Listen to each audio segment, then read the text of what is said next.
So hi, thank you very much for meeting with us and doing this. I'd just like to start by getting you to introduce yourself and kind of explaining what your role is, what it is you do.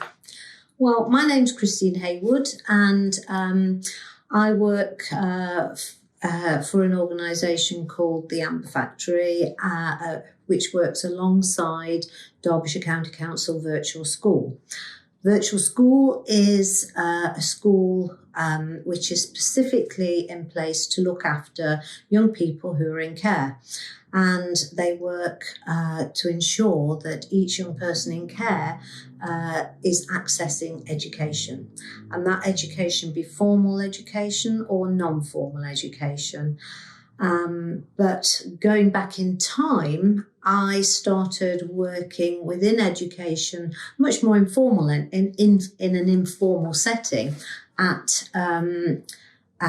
when I was working at Nottingham Playhouse, and there I did an awful lot of informal education, working with the community across Nottingham and Nottinghamshire, and that then moved on in time to working with an organisation at the time called Creative Partnerships, and there we were looking at how we could filter creative education into a formal system.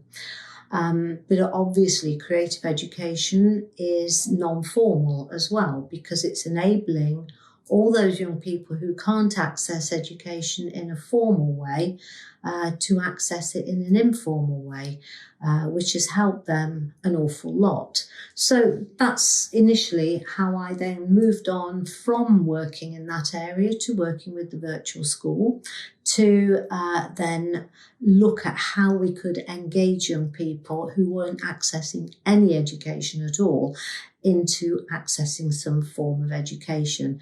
And we found over a period of time that the creative process was the easiest way of getting those young people to access a form of education, because let's face it, everything we do every day is teaching us something, and if we're not learning something new every day, then there's not a lot of point in being here in my mind. And why do you think that the creativity is an important tool, and why do you think it works with young people as opposed to engineering or science, or what do you think it is about creativity that helps with learning for young people? I think that's a massive question, because I think it depends on what makes that young person tick. Because I think you could get a young person into an area where if they're really into engineering, their mind works in a slightly different way to a young person who's interested in creativity and, is accessing it through the creative arts. And I think the reason that clicks with them is because going into a classroom is like the most scariest place out. They don't understand it, they can't get it, and they can't get on with somebody who's just talking at them all the time. They need to be engaged and excited and interested in what they're doing.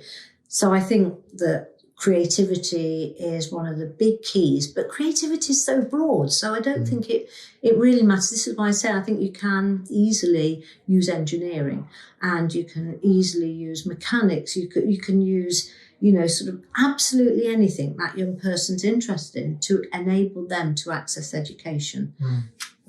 And do you think non-formal learning is important to all young people, or do you think non-formal education is important when traditional education or formal education is unsuccessful? I think it's much more important when traditional forms of education don't work. I think we're all accessing informal education every day. Every day of our lives we're accessing it because it's just there and it's happening.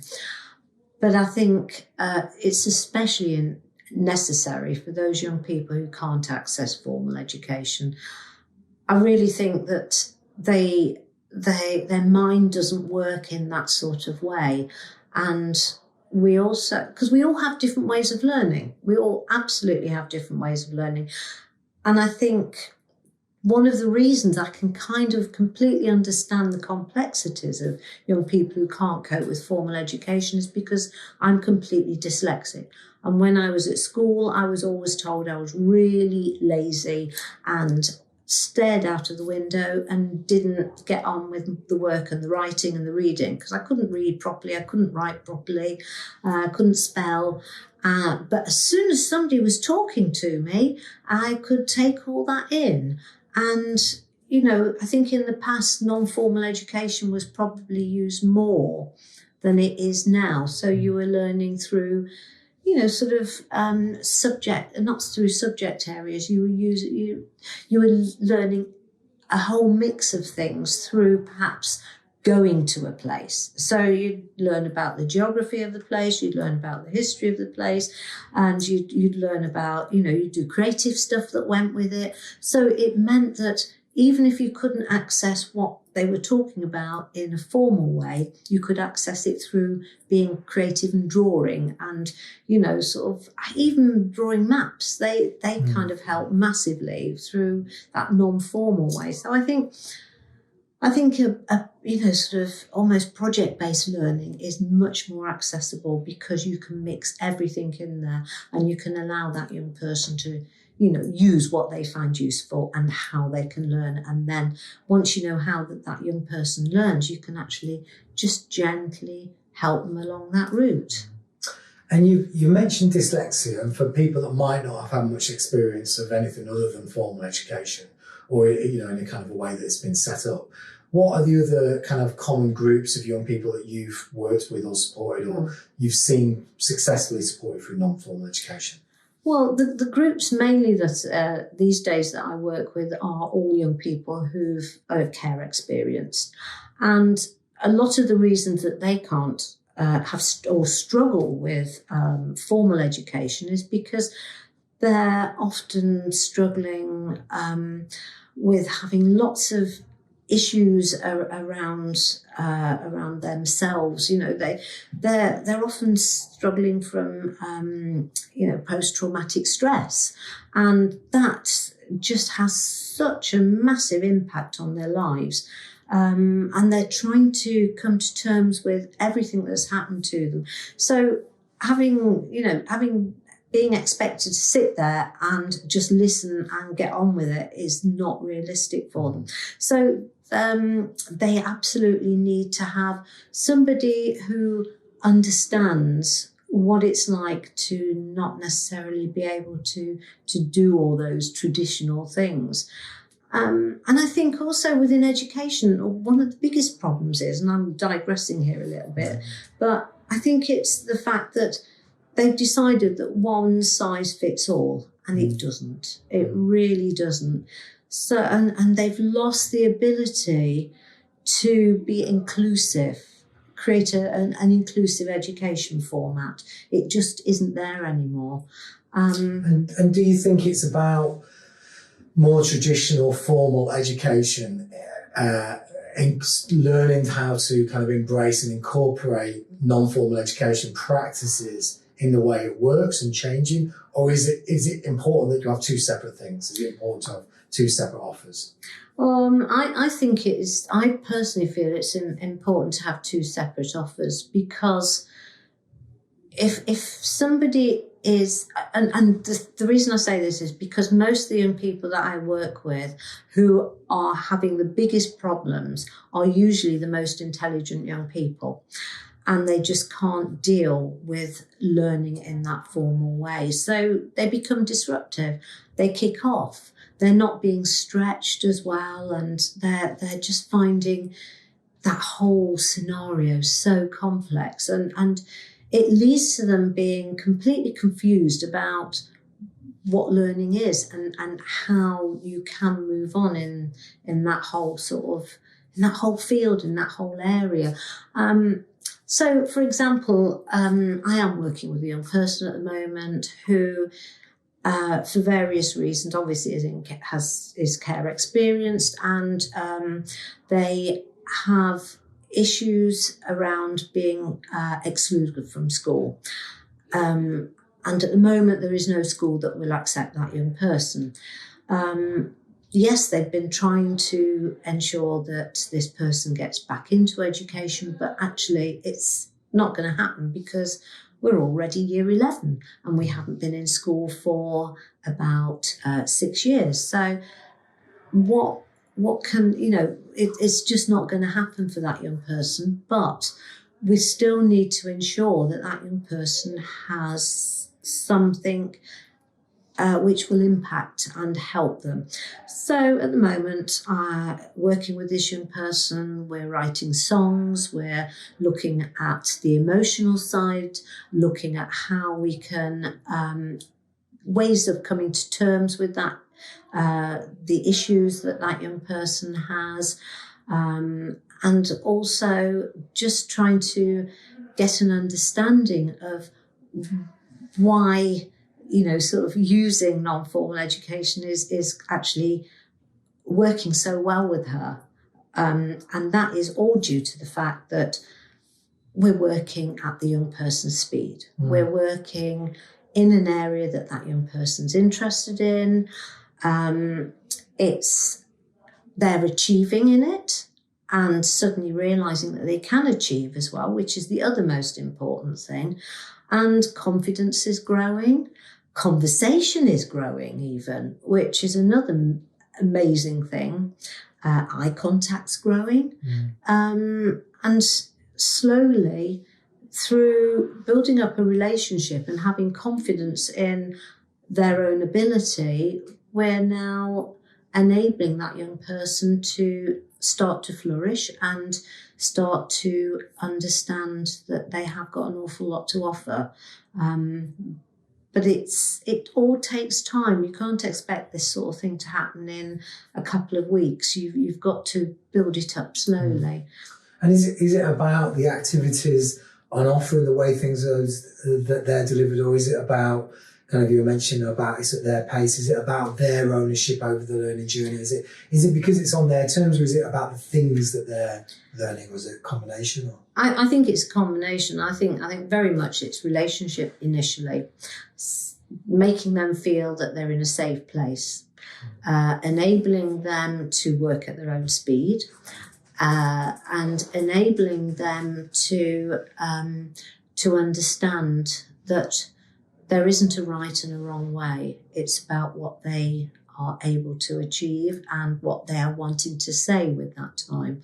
And, often within, especially when you're working in the music area, often it's about them getting their emotions out and getting them to be able to use music as a way of, like a pressure valve, getting, sort of calming them down and being able to stop them being so angry with the world and stop them self-harming, and, helping with all those areas which are necessary before they're able to access formal education. So it's building all those areas and putting those foundations in place so that perhaps in the future, when they might be 20, 30, they might then be ready to access formal education. And is non-formal education is it about it being an important stepping stone to formal education, or can it just be successful in its own right? Because you often hear people talking about, people that are kind of promoting the idea of non-formal education, kind of going, there's a lot of successful entrepreneurs that dropped out of college or dropped out of school. There's a lot of, especially in kind of the arts and music, lots of people that were excluded from school and never got good grades, but they've gone on to do really successful things. There's also a lot of people in prison that were very unsuccessful in school as well. So do you believe that non-formal education is a vehicle to be able to, the most important thing is as a vehicle to kind of be able to engage in formal education, it's a stepping stone, or is it about non-formal education is the end goal, that within itself is a good enough way of learning? I think both are important. I really do think that both areas are really, really important. But for those young people who want to succeed and want to make, to do something with themselves in a much more traditional sense, that is, they want to go to university and they are absolutely capable. I think it's a foundation layer. I think it's very much a foundation layer. And I think it's once they realise that they can do, because I think it is also that understanding of I am capable and somebody recognises that I'm capable, it has a massive impact on them. Because most of the time, the young people that we work with are always being told, oh, you're just rubbish, we're going to exclude you because we can't handle you, we can't deal with you, and, we actually don't know what to do with you. But I always feel that most complex time for formal methods is the most exciting time, because that young person is at a crossroads, obviously needing to move on, wanting to move on, but hasn't a clue which direction to go. We're then able to point them, sort of lead them in a direction of their own interests. But we have to find out what that interest is. But I think then that non-formal process is absolutely the fundamentals of building that young person up to be able to move on to the next step, whatever that next step is. I mean, it could be, just apprenticeship. It could be nothing, but that doesn't matter as long as we've built their confidence up enough so that at some point they can then move on to a job, perhaps even, it's fantastic. I think if we just need to make people find their own place within society, and that is good enough for me. It really is. You've talked a bit about kind of building up confidence and kind of skill sets and stuff. Do you feel that non-formal education is more able to kind of develop soft skills or auxiliary skills than formal? Because obviously, presumably, if you study in a formal way and you get a qualification, that might build your self-confidence as well. But do you think non-formal education has more opportunity to develop the soft skills around the actual outcome itself? Yeah, I do. I really do. Because we've all got to function in life as well, because we've got to, just sitting here having a conversation with you, we've had to learn skills to be able to do that. And those non-formal skills are absolutely part of this conversation. They're part of trying, when you're put into a new situation, it's also about trying to figure out where you fit in that and how you fit in. And the non-formal stuff gives you those skills to be able to do all of that. A lot of the young people I work with have absolutely no idea where they fit in. But it's giving them what I think the bottom line is, if you can open that door a little chink, that means that you're enable that young person to move on to, slowly going up the levels and being able to, get a complete understanding of what they want, what they need, and be able to then start voicing some of those things. Because, again, that voice, we need to try and pull that voice out of that child so that we know what we can do to help them. And I think that's absolutely something which you completely understand as well, because we know how important a young person's voice is within everything we do, and we can get them to speak for 2 minutes and it says so much more than what 2 hours of conversation or talking about something can do. So I think it's also enabling young people to realise how important their voice is within what we're doing. And sort of understanding, that sort of understanding as to, what they have to offer. Because I think they do struggle with understanding what they have to offer, and they've got so much to offer. And then you've talked just then about, and obviously your kind of medium is creativity and the arts and music and those things. And you've talked about kind of, finding out about young people's voices and then finding out about what they've got to offer. Why is the arts an effective tool for doing that, as opposed to, just kind of them learning about maths or but I think the reason for that is because you are doing something together, and often you're learning something new together. Because I don't always know anything about the creative format that young person might want to, do. And what's exciting for me is when we can learn together something completely new, and that's, you know, one of the things that I've learned a lot about is music. Another thing I've learned a lot about is ceramics. You know, there's so many art forms that I've learned so much about because a young person happens to be interested, and learning together we discuss it, and through the discussion that we're having we can then also have those informal discussions about issues that they've got in their own lives as well, which I think is really great to be able to air those issues. And then suddenly you start finding that because that young person has got that sort of relationship with you through having used that creative medium, that they will suddenly open up to you and they feel confident that they're in that safe space where they can do all of that. So I think the creative medium is a fantastic format to enable young people to realise that they can do and they can achieve. And also, you know, it's the knock-on from that is then getting them to realise that actually you can earn a living that way as well, which is another fantastic thing, because most young people don't realise that you can earn money in the arts. Yeah. They don't get it. You just talked about learning together, which is a really interesting phrase. And I'm kind of wondering, you know, is that something, and being able to learn together opens these other doors for, you know, kind of expanding on emotional issues and building self-confidence and all these other things. Do you think that's something that's unique to non-formal education as opposed to formal? Yeah. That kind of journey of you learn, the teacher being a student at the same time? I think it is. I think it is.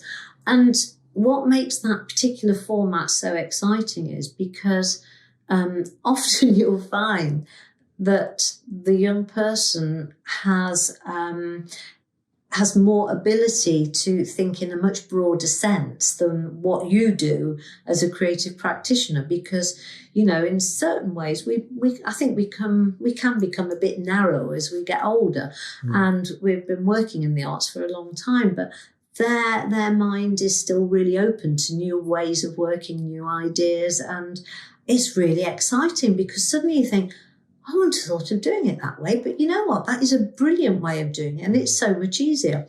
And it's because they're having to think about how to do that process themselves. And that then, you know, has a massive knock-on, because then you're excited about it and they realise that you're excited and you're much more motivated, and that motivates them in turn. So it has that sort of springboard effect, which is, I think, really, really positive. So I think it's really important to learn together. And I think it's the other thing is that's really important, that young people understand there isn't a right and wrong way of doing it. Any way is right as long as it works for you.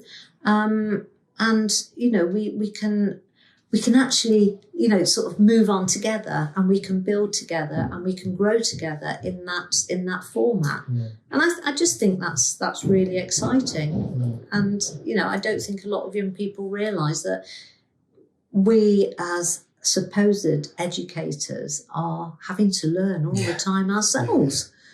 And so you've obviously been involved in, you know, hundreds of projects over the years and are very experienced in kind of developing projects. When you look at a project in non-formal education, what are at the beginning, in the inception stage of a project, what's some of the key ingredients that you will take into account from the beginning?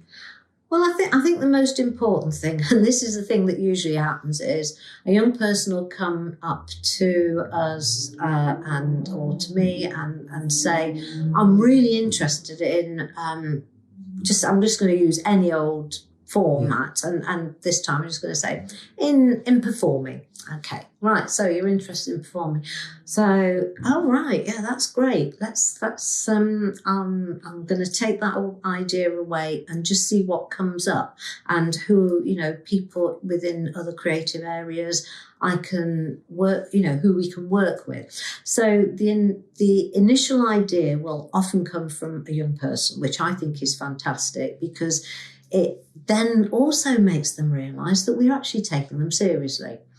And for me, the outcome is not the most important, but it is still important to have a high level outcome.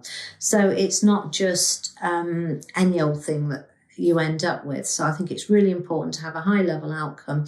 And, you know, just recently we've made a film which has worked with an orchestra and has also worked with a well-known theatre company. So we've put, you know, a package together which has enabled young people to develop their performance skills, and it's enabled them to also be co-creators in writing and the actual script, in also helping with the music development side of it, so that they've come up with the different, you know, sort of riffs, and we're, you know, built on that together.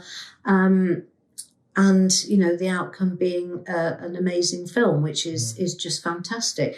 But it is about using a young person's idea and then building on that, having a really good outcome at the end, but also ensuring that they're completely integrated into the whole process, so that they can, and it can actually be part of absolutely everything. And even if they've not been part of the whole thing all the way through, when the outcome happens, they can see the bits that they've put in, and they are still there, and it's true to the young person.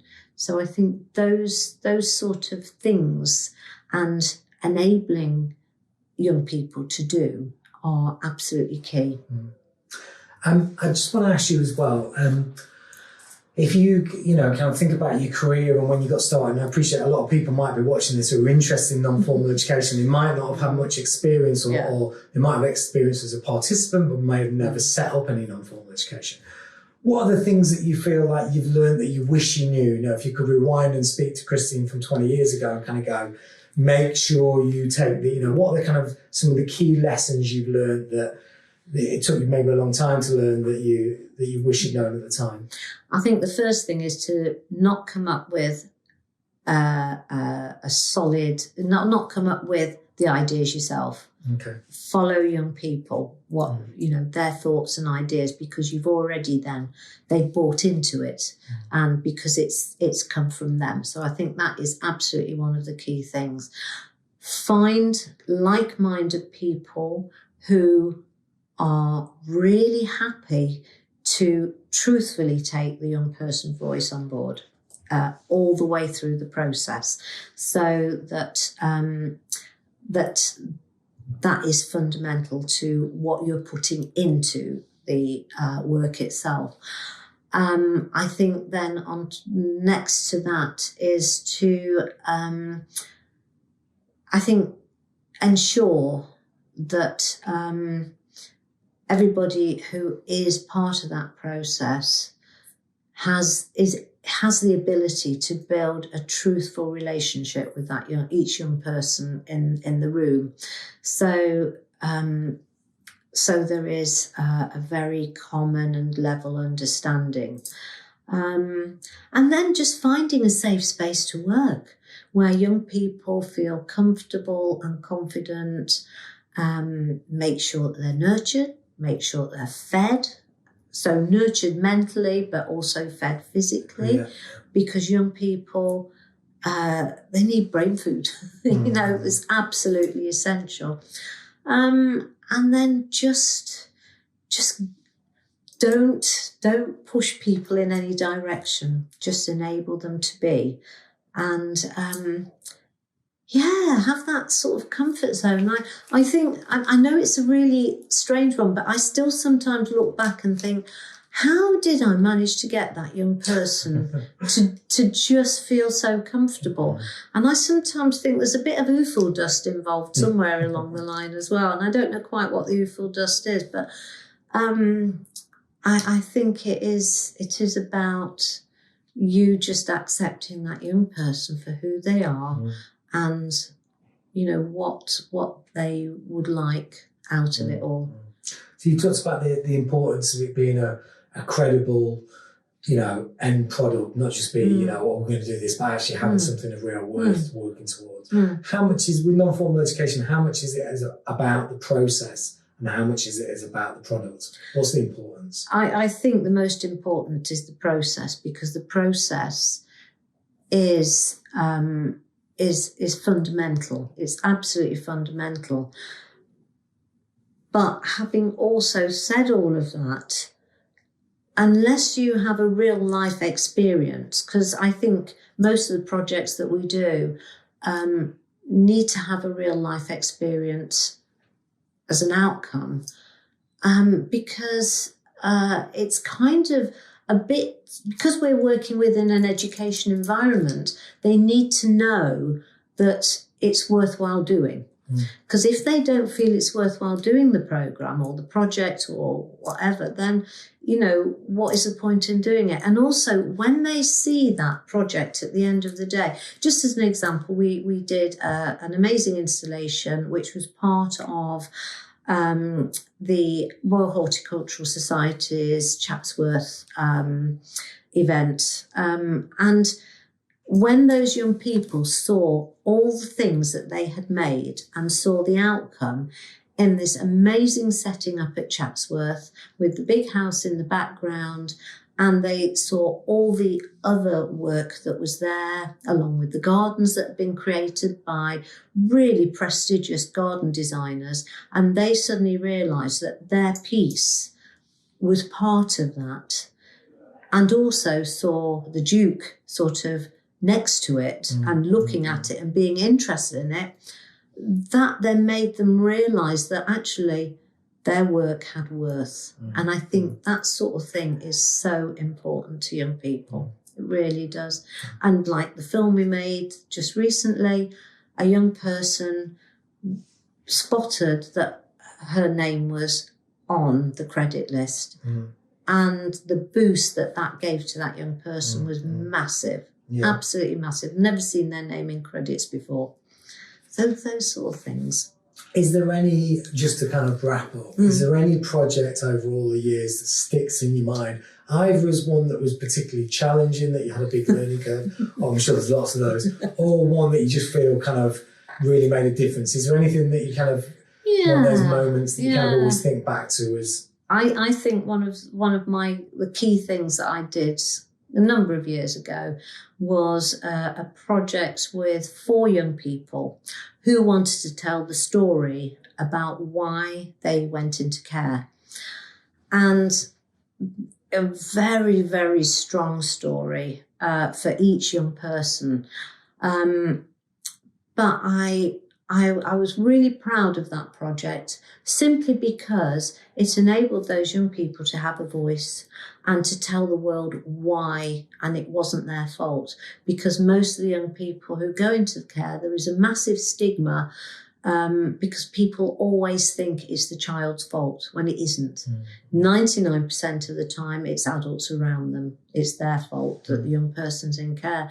So being able to talk about, you know, sort of mental health issues, which obviously isn't the adult's fault, it's the young person who is not well, or perhaps also, the reason that, parents were addicts and couldn't look after their children, so that was probably the adult's fault. But also then there was other things, through illness and losing parents and things like this. But it was just fantastic for those young people, and the therapeutic impact it had on all of the young people was massive. And we made a play out of that. And then also we then created an animated film about it as well, working with students at Derby University who were doing an animation course.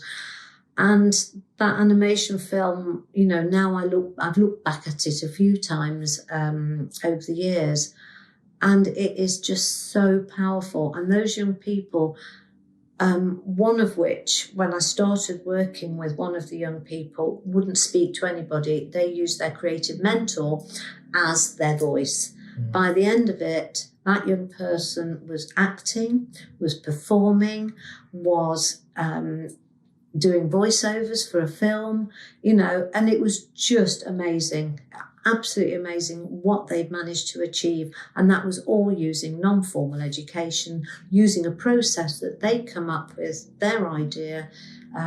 We followed it through, we were true to what they wanted to do, and we enabled it to happen. And yes, we had to go and look for funding from Arts Council and, but it was just amazing what we ended up with. Do you find that funding non-formal education is more difficult than, routes for young people for formal education? Do you find, is it difficult to pull these projects together? I think these days, especially because Department of Education is now starting to realise that there is a lot of young people who are in the care system and the numbers are going up. They're starting to realise they've actually got to take this whole sector seriously, and they've got to look at what works for these young people, because a lot of them aren't accessing education in the formal sense, and they've now taken non-formal education seriously. So I think that is a massive step forward, because we also know the statistics of young people in care going into prison is massive. And it's financially far more sensible to start working with young people at an early age, where you can use non-formal education to enable them to move on, and we can then save money. It costs far less to work with young people at an early stage than putting them in prison because they've done wrong at a later stage. So, funding, I think government's starting to realise how important it is to explore non-formal education. And that to me is just such a massive step forward. And it is hard to get funding, but I think it's also starting to be much more recognised that we need the funding to explore, to ensure that we are working properly with our young people. Christine, thank you very much for your time. It's been really interesting and useful, and we appreciate it. Thank you.